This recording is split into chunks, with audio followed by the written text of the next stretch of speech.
Hi everyone.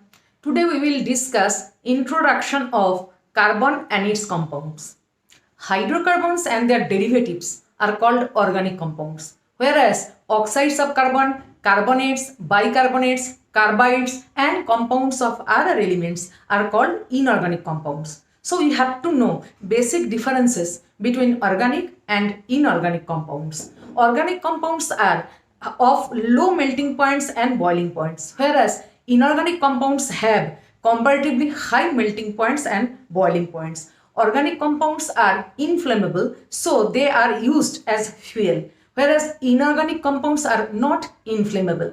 Organic compounds generally soluble in non-polar solvent or in organic solvents, as for example benzene, ethanol, acetic acid, etc. Whereas inorganic compounds are soluble in polar or ionic solvents. Organic compounds are generally covalent compounds. Inorganic compounds are mainly ionic, they may be covalent. Organic compounds have characteristic color, whereas inorganic compounds have not have any characteristic color. Organic compounds cannot conduct electricity, whereas inorganic compounds can conduct electricity. Example of organic compounds are methane, ethane, methanol, ethanol, acetic acid, benzene, etc. etc. Whereas examples of inorganic compounds are carbon dioxide, nitrogen dioxide, sulfuric acid, phosphates, carbonates, bicarbonates. These are examples of inorganic compounds. Now we have to go through carbon, full description of carbon, details of carbon. First, symbolic representation of carbon.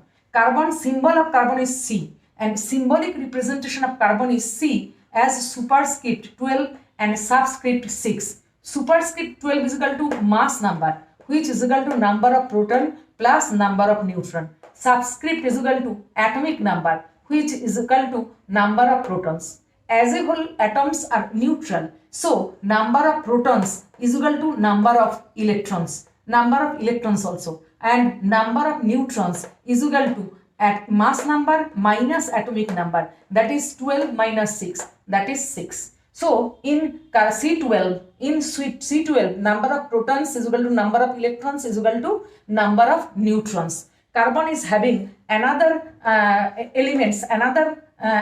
representation C6 13 C6 14. They are called isotopes of carbon.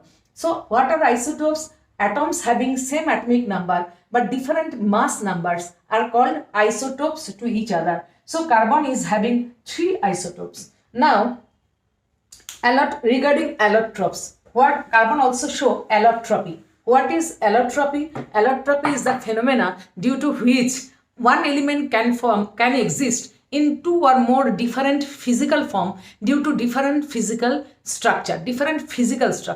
Carbon allotropes of carbon are charcoal, graphite, diamond, Buckminster fullerene, etc. Now we have to know electronic configuration of carbon. Electronic configuration of carbon is 2,4. In K shell, 2 electrons are present, and in L shell, 4 electrons are present. Here, last shell is L shell, which is also called valence shell. From valence shell electron, so many information we can get. Here are the tips. If valence shell electron is equal to either 1 or 2 or 3, then the element is metal, we can say. And their valency is equal to valence shell electron. If valence shell electrons is equal to 4, 5, 6, 7 or 8, then it should be non-metal and valency is equal to 8 minus valence shell electrons. And there are tips regarding groups and periods also. Regarding groups, we can say if valence shell electron is equal to 1 and 2, then group is equal to valence shell electron. But if valence shell electron is equal to 3, 4, 5, 6, 7, 8, then group is equal to 10 plus valence shell electrons. And what about period? Period is total number of shells involved. If one shell is involved, while writing electronic configuration, only one shell is involved, then period is first period. If 2 shells involved, then period is second, and so on. In case of carbon, since 4 electrons are present, so it is non-metal, its valency is equal to 4, its group is equal to 10 plus 4, that is 14, and its period is equal to second. Period is second because 2 shells are involved. So these are all about carbon, symbolic representation of carbon and carbon's periodic table में carbon का position. Okay. Next, we will discuss occurrence of carbon. Carbon is the 15th most abundant elements in universe. In our atmosphere, carbon is present as carbon dioxide and percentage of carbon dioxide is 0.03%. Whereas in earth crust, percentage of carbon is 0.02%. Now, what about unique properties of carbon? First unique properties of carbon is catenation property. What is meant by catenation property? This is also called self-linking property. Carbon single bond can take place to form huge molecule of huge molecular mass. It can form chain up to 500 or more carbon atoms. Carbon double bond also form, carbon triple bond carbon also form. Again, carbon can form single bond, double bond and triple bond with other atoms also. That is catenation property and properties of carbon. Next is isomerism. Isomerism is a phenomena due to which one compound having same molecular formula can exist in 2 or more different structural formula. These are called isomers to each other. Okay, these also one special property of carbon. Next, third one is tetravalency of carbon. Carbon is having valency 4, tetravalency of carbon. So it could gain 4 electrons anion, but it would be more difficult for 6 protons to hold on to 10 electrons. Again, it could form C4 plus cation. But to form C4 plus cation, huge amount of energy is required, which is not favorable. So carbon does not lose any electron, does not gain any electron.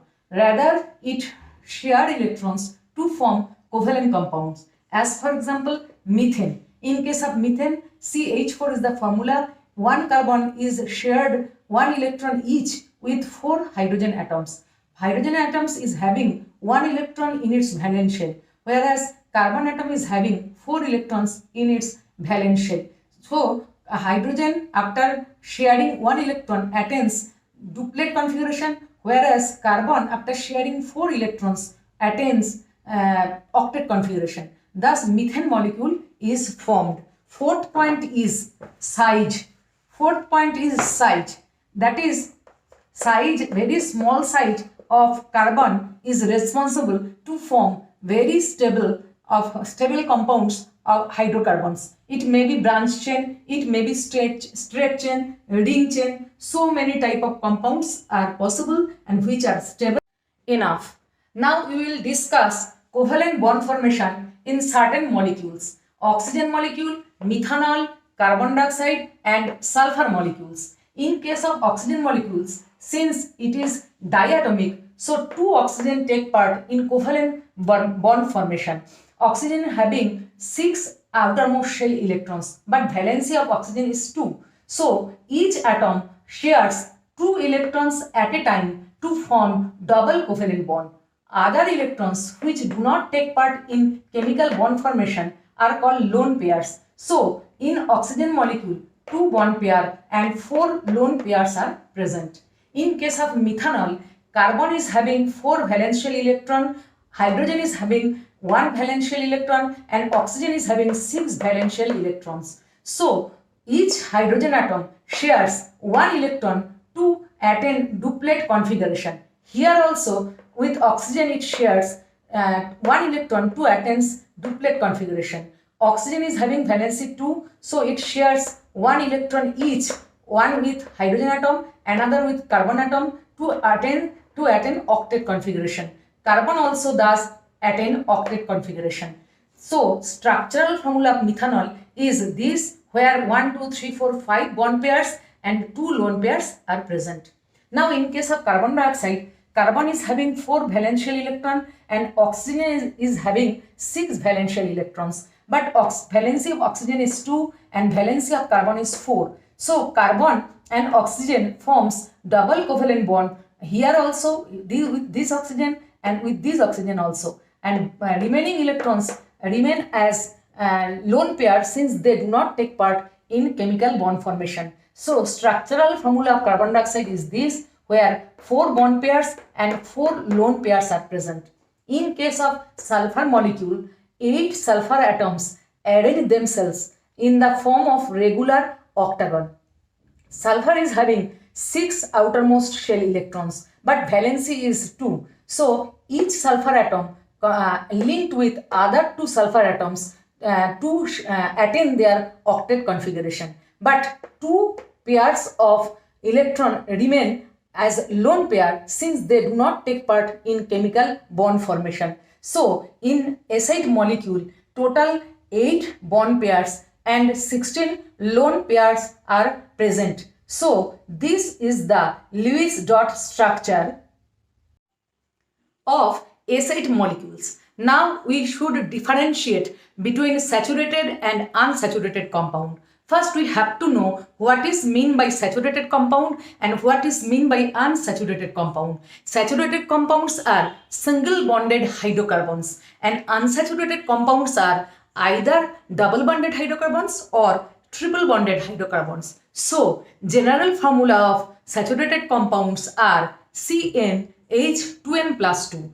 and general formula of unsaturated compounds are CnH2n or CnH2n minus 2. Now we can say saturated compounds are generally termed as alkane and unsaturated compounds are generally termed as alkene or alkyne. Now regarding fuel capacity, efficiency of fuel, we can say alkanes are better fuel than alkenes or alkynes.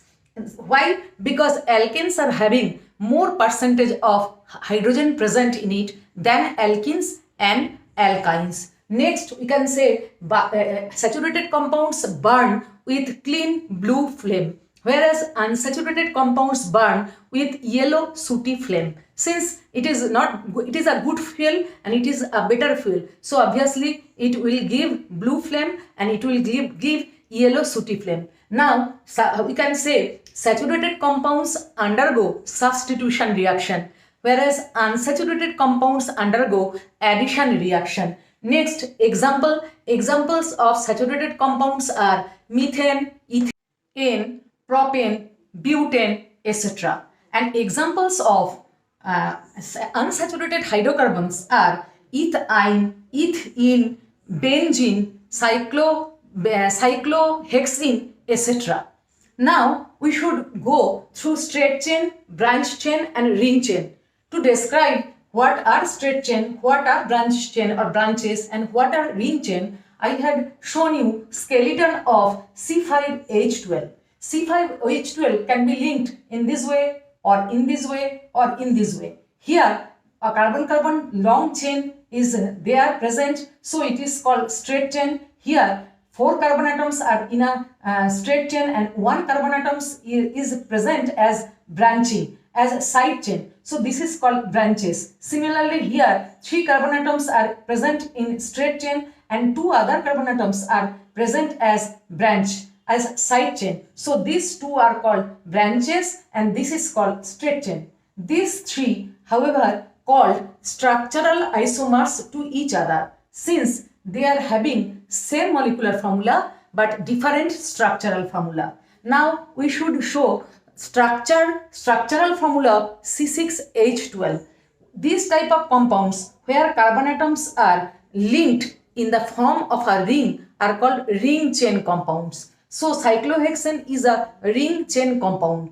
Each carbon atom is linked with other 2 carbon atoms and 2 hydrogen atoms. Thus, valency 4 of each carbon atom is satisfied. Now we have to show what is Lewis dot structure of C6H12. Here, each carbon is having 4 electrons in its valence shell and each hydrogen is having 1 electron in its valence shell. So, hydrogen will share 1 electron to attain duplet configuration, and carbon will share 4 electrons to attain octet configuration. Thus, Lewis dot structure we can show in this way. This carbon also 1, 2, 3, 4, 5, 6, 7, 8. Similarly, this carbon also 1, 2, 3, 4, 5, 6, 7, 8. And this carbon also 1, 2, 3, 4, 5, 6, 7, 8. And for these also 1, 2, 1, these also 1, 2, 3, 4, 1, 2,